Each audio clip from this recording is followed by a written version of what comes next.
Kenapa nggak keturunan jantan? Karena dia jalannya kayak gitu, jadi kelihatan kan kelaminnya. Oh, iya. Tiap cerita punya konsekuensi. Kalau kamu sudah siap, jangan pergi. Kamu sedang berada di ruang cerita horor, sebuah ruang untuk mengungkap cerita yang seharusnya tidak diungkap. Telah hadir narasumber kali ini. Saya Rika. Halo Kak Rika. Hai. Sudah siap untuk cerita kali ini? Dan tanpa berlama-lama lagi, inilah ruang cerita horor.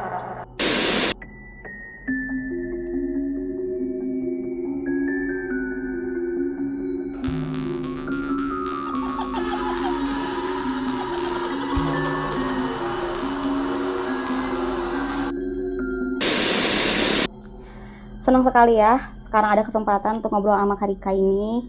Dan di sini juga aku sendiri pernah dengar sesuatu yang memang pastinya akan dibawa ke untuk obrolan menarik ya. Meskipun ini dunianya di luar dari yang kita jalanin, mungkin adakah yang bisa diceritain dari pengalaman sebelumnya mengenai dunia tetangga kita, dunia sebelah kita? Kalau dunia tetangga sebelah mungkin gak begitu banyak ya, Cer. Iya. Cuman kayaknya dunia sebelah itu kayak pembisik buat saya, sama spion. Oh kayak gitu, iya. Cuman itu terjadi mungkin dari umur, ada yang percaya atau enggak mungkin dari bayi banget, dari 5 bulan. Jadi ceritanya waktu itu tahun 1989 mau ke 90, kebetulan kan uang 5 juta itu masih banyak ya, masih itu. Nah, mama saya sama bapak saya bawa saya waktu itu ketika masih umur 5 bulan. Nangis keras-keras. Kenapa nangis keras-keras pas turun dari angkot? Taunya di angkot itu mama sama bapak saya ketinggalan uang sebesar 5 juta dan nggak kembali. Di situ mama sama bapak saya baru kalau misalnya saya nangis itu ngasih peringatan kayak gitu. Karena kan 5 bulan belum bisa bicara, kalau bisa saya bicara ajaib bakal viral sampai sekarang. Oh iya betul ya. Iya. Karena memang kemampuan manusia itu untuk dapat menggunakan memorinya, kalau nggak salah dari usia 4 tahun ya. Itu. Jadi otomatis kalau di bawah 4 tahun mungkin itu hanya sekedar bisa menyampaikan kayak warning tadi ya, sinyal tadi kepada orang-orang dewasa. Seperti itu. Coba dilanjut lagi seperti apa? Yang mana lagi yang dari itu mungkin mau cara, nah dari situ dari umur setahun mulai lihat hal-hal yang aneh, dari mulai kan otaknya mulai bekerja, oh gue ada hidup di dunia ini nih setahun ini. Mestinya masih tanya-tanya juga ini apa gitu ya, masih itu siapa, masih mengenal wajah ibu, masih mengenal wajah bapak gitu. Cuman saat itu tidak bisa membedakan mana manusia asli dan mana manusia makhluk sebelah. Waduh. Kayak gitu. Kayak misalnya itu baru indera di penglihatan ya. Ya baru penglihatan. Kayak misalnya kalau misalnya kayak bayi-bayi zaman sekarang itu ada yang ngajak main tiba-tiba ketawa gitu ya. Oh iya benar. Nah kalau yang gitu ya, kalau yang terlihat di saya waktu saat itu kan waktu itu kamarnya besar, ada sebuah jendela. Dari situ muncul orang-orang kecil sebesar gini pada turun dari jendela.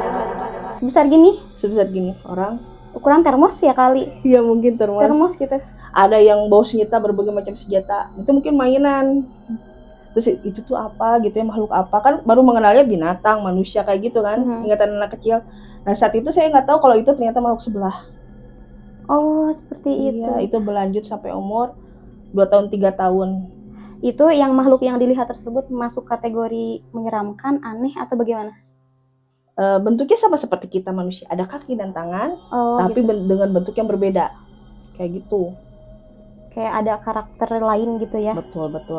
Mungkin bisa dibilang mungkin namanya juga anak kecil penglihatannya suka aneh-aneh atau gimana, tapi nggak tahu. Dan itu berlanjut sampai saya masa usia anak-anak, remaja, sampai dewasa seperti sekarang kayak gitu. Sekarang masih? Kalau sekarang karena mungkin udah melewati fase-fase kayak penglihatan yang kayak gitu, udah mulai terhijabi mungkin ya kalau sekarang. Bukan terhijabi sih, jadi bisa mengontrol mau lihat atau tidak kayak gitu. Oh bisa ya dikontrol gitu bisa. Ya? Wah baru tahu. Iya kayak gitu. Karena ada juga yang misalkan mau ngebuka istilahnya mata batin gitu ya, terus sengaja dibuka, dan ini Kak Rika ini malah justru mengontrol gitu. Dikontrol, soalnya kalau ditutup katanya itu gangguan jin. Dan saya tahu itu gangguan jin waktu umur 23, karena mungkin ada leluhur yang mempelajari ilmu kebatinan kayak gitu. Oh, 23 termasuk dewasa ya, masuk injak dewasa ya? Iya, 23. Udah 20-an. Ceritanya gini, ketahuannya waktu itu kan saya mau ini antar ruqyah. Ini ada jarum nih, ada apa, udah ruqyah aja gitu. Nah, yang waktu itu mertua saya mau diruqyah. Yang jerit-jerit malah saya. Nah, disitulah keluar semua. Keluar semua dan oh ini mungkin makhluk-makhluk yang menempati badan saya gitu, keluar semua. Nah, di situ pengen hidup normal kayak orang lain. Ternyata yang saya lihat selama ini makhluk-makhluk itu nggak normal kayak gitu. Bisa ngelihat kayak gitu tuh nggak normal gitu. Jadi pengen dong hidup kayak manusia normal, tentram gitu. Berarti dari sebelum usia tersebut masih belum bisa memastikan yang dilihat tersebut ada yang disebut tak kasat mata gitu ya, yang sebenarnya orang lain nggak lihat gitu. Sebenarnya paham. Oh ya, paham. Itu setelah usia agak remaja paham, oh itu tuh setan, oh itu tuh jin gitu misalnya. Oh iya. Cuman pikiran saya, orang yang indra keenam itu mungkin indra keenam itu ada dan normal aja gitu, nggak ada efek apa-apa buat hidup kita. Tapi ternyata ada gangguan loh, Cer.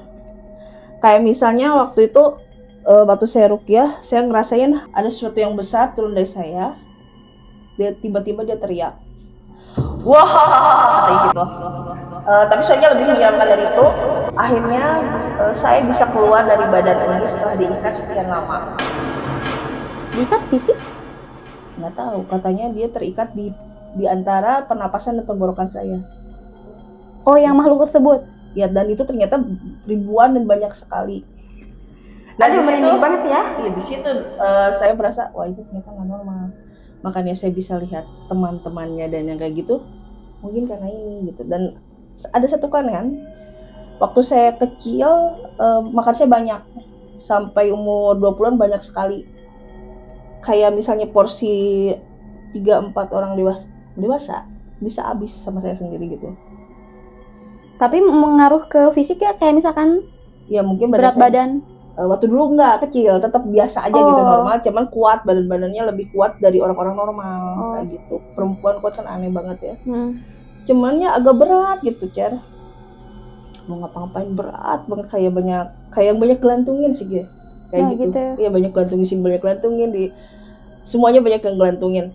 Nah, pas sudah saya sadar di ruqyah itu makhluk itu keluar, menurun drastis, makan biasa aja, tapi badan saya jadi gemuk. Kayak gitu. Oh gitu. Sebelumnya kurus aja, makannya banyak. Iya, biasa aja. Makannya banyak. Ternyata makhluk ini yang suka makan tuh gitu. Oh iya. Pengaruhnya seperti itu. Terus ada lagi berbagai macam pengaruh. Orang lain ngelihat kita kayaknya hitam gitu, gelap. Soalnya mungkin negatif yang ikut ke saya. Nah, dari situ mulailah oh ini tidak benar. Nah, mulai memilih mana yang mau mendekat. Kalau mungkin kalau ada bahasa tulang wangi, saya nggak percaya sebenarnya. Cuman karena mengalami sendiri, mungkin saya menarik makhluk sebelah, jadinya saya memilih mana yang mau bisa ngedekat. Mungkin saya bisa, ayo nggak apa-apa gitu. Oke, kayak nerima gitu. Nggak boleh nerima justru. Nggak boleh. Ya, ayo nggak apa-apa, lu gua diemin aja di situ. Cuman kalau misalnya yang negatif, sebisa mungkin saya menghindar kayak gitu. Itu udah kayak kejar-kejaran kalau ketemu makhluk kayak gitu. Waktu dulu kan seperti itu. Cuman seiring berjalannya waktu kan pengen normal, pengen nggak mau lihat yang kayak gitu, pengen kalau ada apa-apa jangan ada kila-kila, jangan ada itu, nggak enak banget rasanya gitu ya. Terus orang lain juga mandangnya aku tuh aneh gitu. Begitu? Iya, aneh. Itu dapat dari sebagian cerita orang apa secara langsung, apa yang dirasakan aja jadi interaksi sama orang gitu? Orang lain bilangnya kamu kok aneh gitu. Begitu, langsung berarti itu ya? Kamu tuh aneh, kamu kok beda. Terus kelihatannya juga umur tuh kok kamu umur misalnya waktu itu 17 tahun. Tapi kayak udah lebih tua banget. Soalnya kan mungkin ada potongan jiwa-jiwa leluhur yang ikut, jiwa tua udah gitu, ada juga mungkin aura-aura yang buruk yang tadi saya sebut itu. Oh iya. Jadinya bau nggak enak aja ke badan kayak gitu, Cer. Gitu ya, jadi orang ngebacanya juga seperti itu ya. Kayak gitu. Nah, dari situ susah untuk ketemu orang. Jadi kalau misalnya mau akrab sama orang, misalnya circle cuman itu ya itu aja. Kalau itu udah enggak. Bahkan mau ke warung aja malu dan nggak mau. Sampai saya itu ngerasa gue gila kali ini, harus ke psikolog. Begitu beneran ke psikolog, psikiater, dites, dan nggak ada. normal semuanya. Semuanya Normal. Berarti ini bukannya kayak Shikijo kan? Kalau Shikijo kan ngeliatnya kayak gitu beda. Iya, iya. Oh ini bukan Shikijo, mungkin emang karena gangguan makhluk sebelah kayak gitu ya. Agak sulit juga ya. Terus adaptasi ini untuk sampai usia sekarang ngabisin berapa lama nih? Berapa tahun nih? Belasan tahun mungkin ada. Belasan tahun Belasan tahun untuk bisa stabil kayak sekarang. Ini agak stabil seperti ini. Mulai bisa nerima apa sih, bergaul sama ngobrol-ngobrol kayak gini. Kalau dulu kayak ngobrol-ngobrol kayak gini sulit. Sulit ya? Sulit. Karena mau ngomong juga berat. Oh gitu? Berat. Mau ngomong juga berat gitu. Karena udah sakingnya udah dijudge aneh. Udah dijudge kok orang kayak gitu gitu. Emang bener gitu apa yang dia gitu. Banyak orang yang nggak percaya. Jadinya kita jadi sendiri juga minder parah. Iya gitu ya. Kadang juga ngehalangi kita buat interaksi gitu ya, kalau secara ininya. Kayak gitu, Cep. Sulit juga ya. Sulit. Belum lagi dari bayi. Aduh, susah banget, berat. Ada gak di masa kanak-kanak yang memang misalkan ada cerita dari orang tua kah bahwa misalkan ini berat buat orang tua, misalkan tahu Karika ini seperti ini? Enggak sih, cuman mama saya tuh banyak banget cerita. Cuma kalau kita bahas di sini panjang nih ceritanya. Oh gitu ya. Iya, cuman katanya lagi hamil, mama saya sering lihat makhluk kuntilanak jantan. Pernah dengar ya kuntilanak jantan? Aneh banget ya, kuntilanak jantan. Iya. Jadi memang sepengetahuan kita tuh kuntilanak tuh emang ceweknya aja. Iya, tapi nggak tahu, kata mama saya gini, bentuknya tuh kuntilanak. Tapi jalannya dia apa sih kayak gitu? Kaki dan tangannya tuh ngebalik ke sini, jadi jalannya gitu kayak baliknya ke belakang. Baliknya ke belakang. Kayak gitu. Terus kata mama saya, wah itu ditinggalin gitu. Ditinggalin gitu. Tapi sering. Tapi itu secara kayak kuntilanak biasa gitu. Iya, wujudnya kuntilanak, cuman ada itunya. Ada itunya, cara jalannya yang ngebedain itu ya. Cara jalannya jadi dia punya kelamin laki-laki gitu. Oh gitu. Yang makanya mama saya bilang nggak tahu jadi itu makhluk apa. Cuman maaf ini agak poros sedikit, cuman karena dia jalannya kayak gitu, jadi kelihatan kan kelaminnya. Oh iya. Kayak gitu, Cer. Sering kelihatan dari situ. Mama saya kalau marah sama saya sadis banget. Dasar lu, mungkin kayaknya lu anak setan itu gitu. Sampai marah kayak gitu, soalnya saking sebelnya gitu. Jadi bayangannya tuh dihantuin sama si setan itu kayak gitu. Itu sampai usia berapa? Apa mama saya ngeliat kayak gitu? Ya, misalkan mama tuh nyeritain itu apa enggak? Selama hamil saya. Oh, selama hamil? Sering ngeliat didatangi makhluk itu. Nah, terus ada kejadian unik lagi. Waktu itu kan mama saya tuh pergi ke luar kota. Cerita saya sama si Kunti ini ya. Gak tau Kunti yang mana lagi nih ya. Bapak saya lagi pergi. Udah gitu, saya tinggalin sendiri. Ceritanya, belum makan nih ya. Belum makan dan pengen jajan. Dengan anehnya, kamu jangan kesini deh, jalan kesini. Cuman ngeliat beb gitu ngeliat ya. Ngerti gak sih, Cer? Kayak gimana? Hilang timbul. Oh, kayak kejeda gitu ya? Kayak kejeda tapi ngarahin buat keluar dari rumah. Oh. Ngarahin dulu ke rumah. Terus kan dulu di depan rumah ada jalan raya. Nah, jalan raya itu cukup besar di Jalan Dago, daerah Dago. Di sana tuh ada uang segini uang zaman itu. Dan saya nggak tahu nominal saat itu, soalnya masih kecil banget. Udah gitu, yang lewat banyak. Dan saya dengan polosnya, ini uang siapa? Nggak ada yang ngaku. Udah gitu, bingung kan, yang namanya anak kecil, ini duit buat apa? Oh mungkin buat dibeliin makanan. Terus si Kuntinya itu kayak ngusap gini. Kayak ngusap, nyuruh ke warung, belilah makanan banyak banget di situ. Nah satu-satunya ketemu yang paling dekat itu doang. Dan gak pernah lihat lagi kalau sama si Kunti yang itu yang diceritain sama saya, mungkin itu dia gitu. Itu yang paling deket ya? Kunti ngasih jajan aneh banget kan? Banyak lagi uangnya, aduh. Iya, banyak. Lumayan ya. Coba kalau sampai sekarang udah kaya. Betul. Kayak gitu. Kita gak akan ada skandal pencurian uang dalam ini apapun ya, dalam jalan apapun kalau emang bisa dikasih. Iya, kayak gitu serem banget. Tapi itu cuman ketemu sekali itu waktu ya masih kecil juga sih. Mungkin 6 tahun lah, 6 tahun.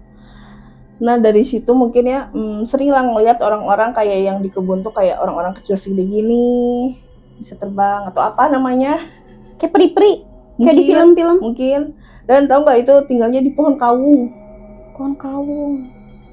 Kawung itu yang kayak palem bukan sih? Gula aren, pohon aren. Oh, tinggi ya, tinggi. Ya dulu kan di kebun saya tuh banyak pohon aren. Suka main kan situ. Banyak lebah, ngejar-ngejar lebah kayak gitu. Taunya pas malam ngelihat rumah bagus banget tapi kecil kayak istana tapi kecil. Rumah-rumahan kayak gitu. Iya tapi bagus di dalam pohon itu. Udah gitu udah manggil bapak itu apa gitu ya, takut kan ya. Bagus pengen gitu ya tapi takut juga soalnya kan tinggi gitu ya. Takutnya apa gitu. Taunya keluarlah yang kayak gitu kecil kayak gitu terbang-terbang. Bapak yang dimintain batuan lihat? Enggak. Aneh, jadi kesannya aneh juga itu. Enggak, cuman waktu itu pernah bapak lihat sekali di kaca. Saya lihat, bapak lihat juga. Oh itu mungkin bayangan mantul kan ya. Tapi bayangan mantul dari mana coba di atas pohon aren kan? Iya. Nah, gitu. Jadi masa-masa kecil saya penuh dengan hal yang seperti itu. Nah, terus pernah lagi ketemu orang kakek-kakek tiba-tiba manggil, "Neng, sana kadieu." Neng gimana neng aya garis hijau. Nggak ngerti sampai sekarang apa katanya. Garis hijau. Di mukanya jadi urat hijau, urat biru. Ini mas kemana-mana juga hidupnya akan susah, cuma banyak diganggu katanya gitu. Kaget gak setelah dengar itu? Malah saya masih kecil. Masih kecil gitu ya? Kepikirannya baru sekarang. Iya. Terus berapa lama-lama kan udah berani bergaul kan ya, udah berani bicara, udah ini ada orang yang bilang sama saya, "Kamu kan suka dicelakain orang. Terus kayak gini. Kamu lihat orang itu kelompok yang kayak gitu sifatnya tuh kayak gimana? Yang kayak gini kayak gimana? Dunia ini dikelompok-kelompokkan kok," katanya gitu. Iya. Di kelompok-kelompokan misalnya tipe muka kayak gini, tipe ini. Nah dari situ mulailah belajar ilmu palmistry.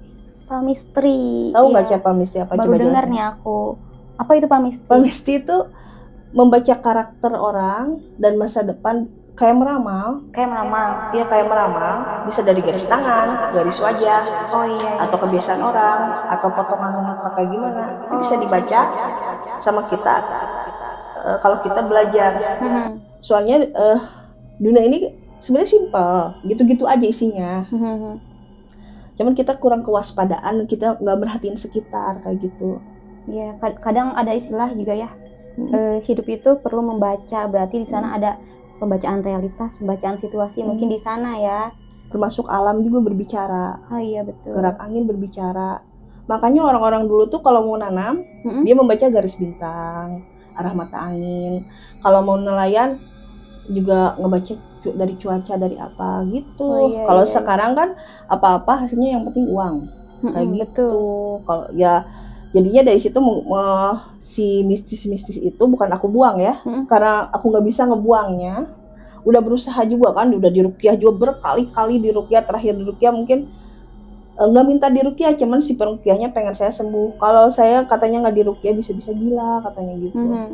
Kayak gitu Cer. Karena tadi mungkin ya kayak semua dunia nyata sama yang nggak kasat mata tadi itu kecampur gitu ya. Kecampur ya. Di matanya Karika ini berat juga ya. Iya dibilang skijo bukan gitu kan. Udah cek itu jadinya kan mananya saya mungkin gak bisa ngendaliin gitu, jadinya benar. Mending udah stop dari situ, dialihin lah ke palmistry. Nah dari situ banyaklah orang yang tanya-tanya, random tanya-tanyanya. Sekedar misalnya lagi duduk gitu, misalnya lagi duduk di mana gitu, di bus atau di mana, tiba-tiba yang sebelah curhat gitu. Random itu ada aja. Selalu kayak gitu waktu dulu tuh. Saya tuh gini. Terus saya bilang lagi, saya terangin lah masalahnya. Oh mungkin karena ini. Udah berapa lama kan nggak ketemu. Tiba-tiba dia ngechat, orangnya kan pakai medsos kan ya. Teteh yang waktu itu ya bener loh kata-kata teteh. Dan itu udah bertahun-tahun kemudian. Relate berarti yang disampaikan. Relate. Nah dari situ, mungkin bener orang-orang yang di dunia ini tuh permasalahannya itu aja, dikelompokinnya itu dan ini, dan saya jadi ngerti kayak gitu deh. Itu mulai belajar, sampai sekarang dia masih belajar, nggak bisa apa-apa sebenarnya, cuman karena sering banyak betulnya Berarti omongan orang yang pernah ngobrol ke saya itu tentang orang yang dikelompok-kelompokkan itu benar, kayak gitu, Cek. Ini ilmu yang gak semua orang bisa dapat gitu ya. Mungkin Dengan apa ya, dengan kemampuan tadi Karika punya riwayat dari kecil seperti apa, sekarang punya kemampuan seperti ini. Ada nggak sisi positifnya yang dimana misalkan sekarang lagi menggeluti tadi ilmu apa? Palmistry. Sisi Apa tuh? positif sebenarnya udah pengen berhenti, Cer. Oh ini tuh. Karena capek. Jadi ngerti kenapa orang setiap mau misalnya pengen diramal, bayar sekian puluh ribu, ratus ribu, juta ribu gitu. Ngerti ternyata itu ada tukerannya, Cer. Oh gitu. Ya, ada yang harus kita bayar. Ada yang harus kita bayar. Seperti saya pernah bilang ke teman saya, kamu sih, jadi aturannya kita dikasih spion, tapi kita nggak boleh cerita batas tentang semuanya. Ngerti nggak, Cer? Ada batasannya. Iya, kalau mau ngasih tahu orang segini aja gitu. Oh iya. Tapi kadang-kadang namanya cewek kan kesel gitu apa, langsung kebuka gitu. Kebuka semua. Ternyata itu ada, kalau bahasa Sundanya mamala. Oh iya. Karena nggak dengar, jangan ganggu karma seseorang. Jangan ganggu karma seseorang. Iya, pernah dengar istilah itu? Mungkin kalimatnya harfiah biasa saja, tapi mungkin ada maksud. Apa itu maksudnya? Kayak gini misalnya, berhubungan sama percaya nggak reinkarnasi? Sebenarnya percaya untuk zat yang sangat suci, ya kan, karena reinkarnasi sifatnya itu belum tentu bisa diturunkan. Karena ada lah kita bisa percaya reinkarnasi tersebut karena zat yang diturunkan adalah ke sosok yang layak. Nah di sana yang sulitnya gitu kita nangkepnya. Tapi untuk teorinya reinkarnasi sebenarnya bisa aja percaya aja, tapi belum ngejamah gitu dunia secara langsung.